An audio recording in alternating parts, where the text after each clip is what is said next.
Te pregunto, antes de llevar este curso por primera vez, Brian, ¿usted hubiera afirmado que este era distinto a estos otros? Y antes de llevar el curso, sí.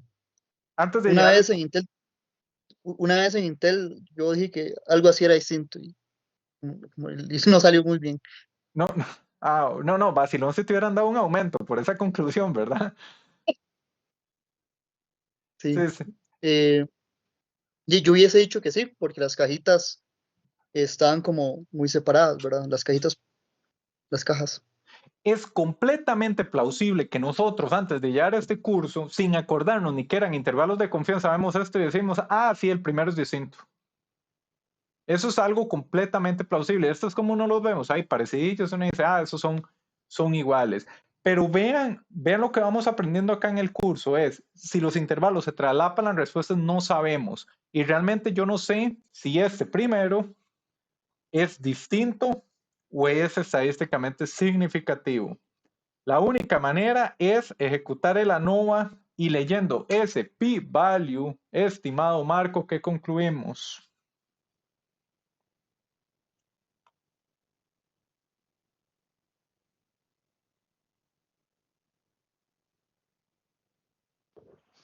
Que no son diferentes, perdón, que no son diferentes. Que no son diferentes.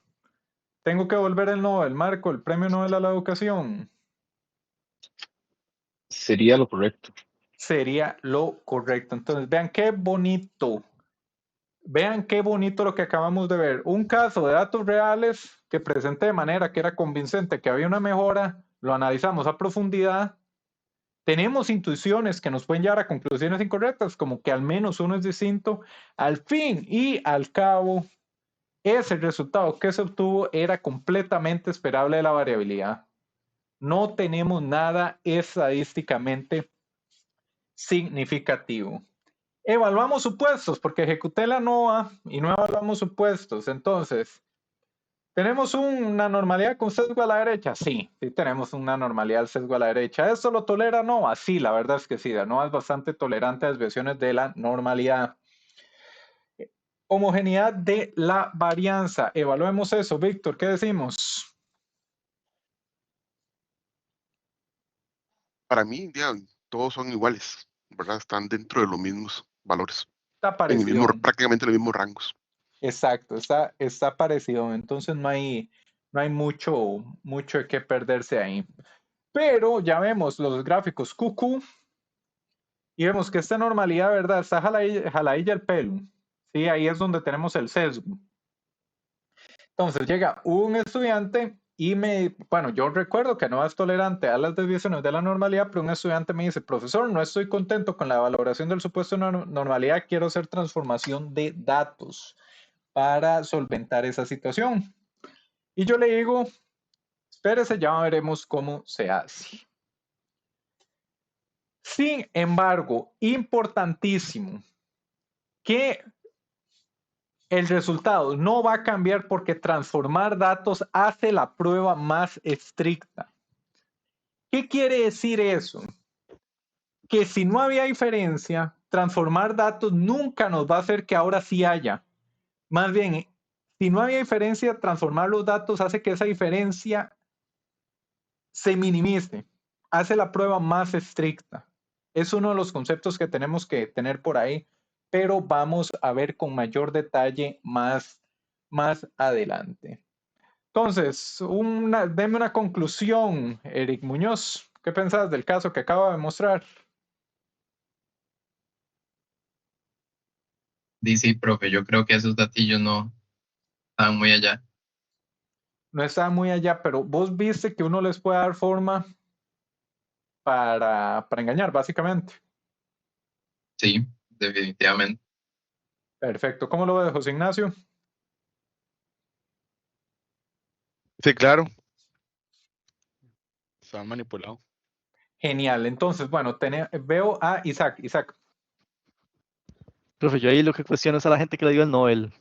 Sí, ¿qué estándar más purete? Sí. Que a ver, hace poco escuché un podcast sobre el tema, porque hay, al parecer, esta vara de de camuflar datos y alterar gráficos no es, lamentablemente, es bastante común y se ha Ujú. vuelto más común. Y hay ahora organizaciones y ONGs, organizaciones enteras dedicadas nada más como a este tema de patrullar, digamos, o ser como policías de la ética en papers científicos. Y, o sea, a mí me parece bastante curioso que sea una necesidad de que hayan organizaciones enteras nada más encargándose de eso, como de revisar em, de que el estado de la ética en la ciencia, digamos. De hecho, yo algo que veo venir es que la IA va a empezar, cuando la IA aprenda a leer papers, va a empezar a reventar un montón de cosas. La torta es que si salen los míos ahí, pero bueno, es parte de lo que... Yo no, y no digo que salgan los míos ahí por yo hacer trampa, sino por oversights, porque eso pasa. Uno va aprendiendo y uno siempre puede tener eso, pero yo sospecho que la IA por ahí va a mejorar mucho eso. Voy con Josué. Profe, una consulta. Digamos, si en vez de 20 estudiantes por grupo hubieran sido, se hace la prueba de nuevo con 200 por grupo, ¿usted cree que podría ser posible que se llegue a la conclusión contraria, que el profesor sí, el método del profesor sí es efectivo y que sí hay diferencia? ¿O ya se intuye con estos poquitos datos que estamos feos? Qué bonita esa intervención que acabas vos de hacer, Josué, es súper valiosa. La respuesta es sí. La respuesta es los grupos A, B y C, cada uno con 200. Y vea qué bonito, Josué, los promedios siendo los mismos. Los promedios que tenemos acá, ¿cuánto eran? Era 79.2, 80. No son estos. 79.8, 82.8 y 83. 79.8, 82.8 y 83.1, digamos. La respuesta es sí. Es manteniendo los promedios, la cantidad de estudiantes puede hacer de que ahora las diferencias sí sean estadísticamente significativas. La pregunta, Josué, es ¿por qué? La razón del por qué es que no recordamos que el intervalo de confianza es 1.96, la desviación estándar entre el número de observaciones, entre la raíz cuadrada del número de observaciones. Usted al tener 200 observaciones hace más grande el denominador. Hacer más grande el denominador hace que el intervalo de confianza sea más chiquitito. Hacer que el intervalo de confianza sea más chiquitito es que las diferencias se pueden, se hacen más evidentes las diferencias. ¿Me explico? Sí, tiene sentido. Y de hecho, eso, el aumentar la cantidad de observaciones te reduce error tipo 2. Que error tipo 2 es aceptar la hipótesis nula siendo esta falsa. Entonces, las observaciones tienen ese caso, pero muy buena, muy buen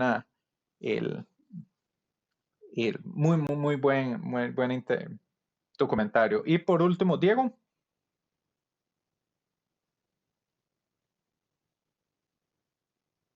Mi mouse está fallando. No, era un comentario sobre lo de fraude en ciencia.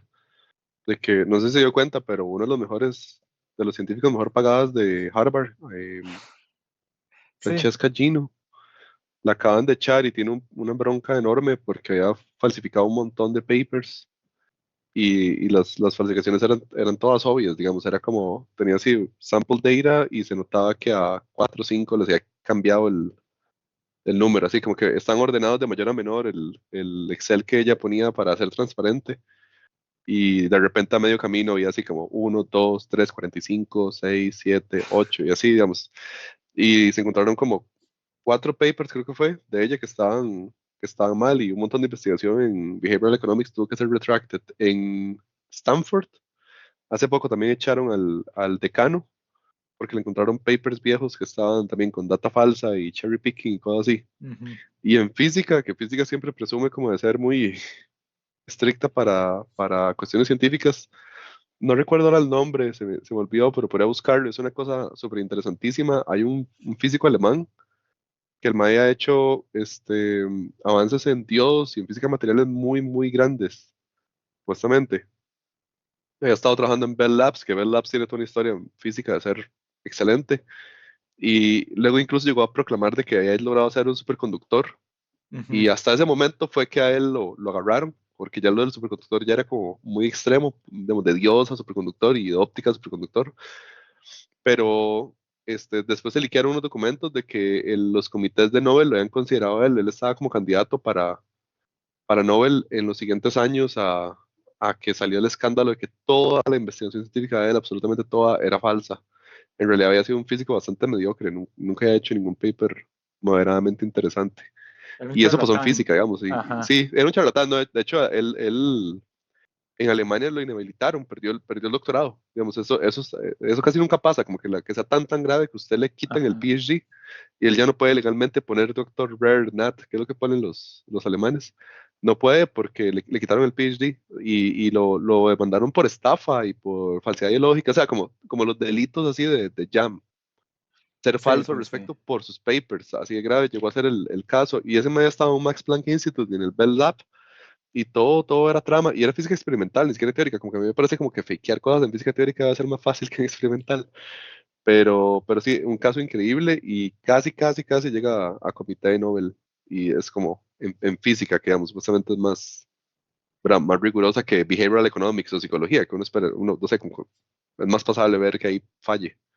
Bueno, como les digo, nosotros tener ojo crítico, por ejemplo, la que mencionaste de Harvard, hasta notaron de que cosas que tenían que tener una distribución normal tenían una distribución uniforme, donde se veía que había puesto la función de Excel a generarle los datos, básicamente. Entonces, el de Stanford no lo he oído, también hay un autor muy famoso, Dan Ariely, que al parecer también pura charlatanería era lo que estaba haciendo en varios de sus estudios. Isaac.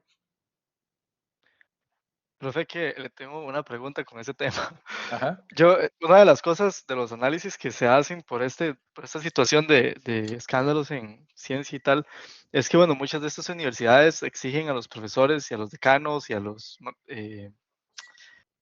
bueno, sí, a los profesores, a los decanos, etcétera, miembros de la universidad, como una cuota de papers que tienen que estar publicando como para mantenerse como parte de la academia, algo que las universidades en Costa Rica no exigen, que yo Ujú. creo que es un arma de doble filo, porque al final del día, si usted, o sea, yo prefiero, perdón, es una opinión muy personal, pero yo prefiero tener gente produciendo ciencia y aportando al país que no tener gente haciendo nada y es bien sabido que hay decanos viejas bocas sagradas que llevan años en la U ganando 8 millones sin hacer absolutamente nada, sin hacer investigación, y que la U no les exija eso, pues es un tema, ¿verdad? Y yo preferiría, muy honestamente, de tener gente publicando cosas y que se hacen chanchadas de este tipo, de que pueden perder su carrera por completo, en vez Ujú. de gente que está ahí en el anonimato, calladitos, sin que nadie sabe ni quiénes son y no le están aportando nada al país, pero sí se están echando un montón de plata a la bolsa. Ujú. Mi Ujú. pregunta es, si las universidades en Costa Rica empezaran a obligar a los decanos, profesores, etcétera, miembros de la academia, a una cuota de papers y a estar de verdad aportando a la ciencia, ¿será que la U tiene las capacidades para darse cuenta de si alguien empieza a hacer chanchadas?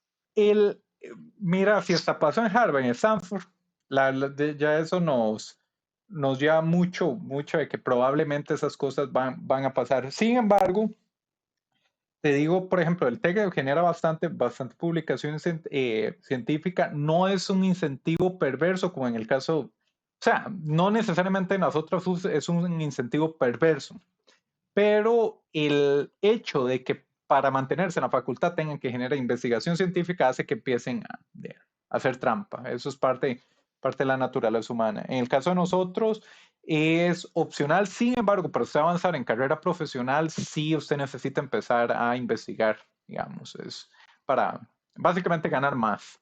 Usted tiene que empezar a generar publicación científica, lo que se pone ahí. Pero siempre, Isaac, la gente va a hacer trampa. Por eso yo veo venir que la inteligencia artificial va a hacer una gran limpieza en ese aspecto. Voy con Diego. Perdón por intervenir de nuevo, pero dos cosas. El más se llamaba Jan Hendrik Schoen, por si alguien quiere meterse, hay un articulillo de Wikipedia, Schoen con diéresis, Scandal, interesante de leer, y hay un documental en YouTube bastante bueno. Pero con esto de la ciencia, yo sí creo que es un incentivo perverso lo de pedir papers, porque, bueno, lo de pedir cantidad de papers, en realidad no lo piden directamente por cantidad de papers, piden índice H, y que el índice H sea más alto. ¿Y a qué es el índice H? H es, usted tiene H papers con H publicaciones, y eso es su índice H, ¿verdad? Entonces, eso le estimula a usted a que usted haga la mayor cantidad de publicaciones posibles, y eso no mide calidad. Es una pésima métrica para medir ciencia, digamos, en ciencia tendría más sentido como alguna medición de calidad, porque digamos, yo, digamos, un día veía como que agarraban a Darwin y le sacaban el índice H de Darwin. El índice H de Darwin es como 3, 4, o sea, es fatal. Y Darwin, ¿verdad? El padre de biología evolutiva, porque él tuvo una publicación, la gran publicación de él es un libro. No sé si lo han notado, pero los científicos no publican libros, ya. Los científicos, o sea, los libros que publican son libros de texto, que es para enseñar. Antes los científicos publicaban libros que era todo su argumento explicado poco a poco y desarrollado así como con sabor para poder construirlo. Eso ya no se hace porque usted saca el libro y ese cuenta una publicación y H1, porque tendría una publicación con 10.000 citas, no tiene nada de índice H todavía. Entonces, eso no sirve. Habían hablado de otras propuestas como hacer un tipo de sistema ELO, en el que entonces, el ELO del ajedrez, entonces como que si usted lo cita a alguien que tiene mucho ELO, usted gana ELO. Y si usted, también que si usted se bajaba a alguien con mucho elo, entonces usted gana el elo de ese madre. Entonces, por ejemplo, yo hago un paper diciendo que el profe está equivocado y me lo publican, entonces yo le quito elo al profe. Pero esos sistemas no han logrado pegar. Pero, por ejemplo, eso sería más interesante, porque yo podría aplicar 4 papers en toda mi carrera universitaria, pero ese sería el equivalente digamos, el equivalente científico de que le gané 4 veces a Carlsen. No soy el ajedrecista más frecuente del mundo, pero las 4 veces que jugué quedó en libros. Entonces, digamos, ese sistema podría ser más plausible y está más fácil de mantener controles que el de ahora de que usted se vuelva una impresora y toda la vara que incluso hay paper mills. O sea, usted puede ya 15 minutos nos metemos en internet y podemos conseguir un paper y todos nosotros coautores de un paper hacemos banca y lo peor de todo es que ni siquiera son como cantidades tan grandes de dinero, como que si yo les dijera, recortamos todos $200, mañana tenemos un paper publicado en una revista científica con los nombres de todos nosotros, porque ¿cuántos somos aquí? Como 15 personas. 15 personas en ingeniería de los materiales, en algo que no habemos ninguno acá. Ajá, $3,000. Está doable, digamos, si podemos publicar un paper mañana con un paper mill. Sí, ChatGPT nos ayuda. Si no queremos pagarlo, lo podemos hacer a punto de ChatGPT. Es que el paper mill le consigue a usted los reviewers, le consigue a usted el paper, le paga la vara. O sea, digamos, sí es todo el brete, porque digamos, es como investigación de un grupo de personas en país desarrollado con gente extremadamente buena y hace una investigación más o menos decente, que es un picadillo, una investigación grande. Pero entonces, como es un picadillo, entonces se puede sacar a los picadillos por poquitos. Y nosotros les pagamos $3,000 y entonces sacan ahí 2% de un paper de verdad con nuestros nombres. Eso es súper fácil de conseguir. Los reviewers están, el journal está, el editor está pagado. Salen 2 manazos, digamos. Tal vez, si quieres así como top, cada uno pone $1,000 y salimos en un muy buen paper, digamos, si queremos. Y eso es así, 15 minutos lo googleo y ya tenemos un paper hecho. Ahí salió en universidades de Perú un maje que agarraron, que era una máquina, 20 papers al año, todos de paper mills. Lo agarraron caidísimo porque era súper evidente. Pero hagamos algo. Dejemos esto acá y volvemos a las 7:50.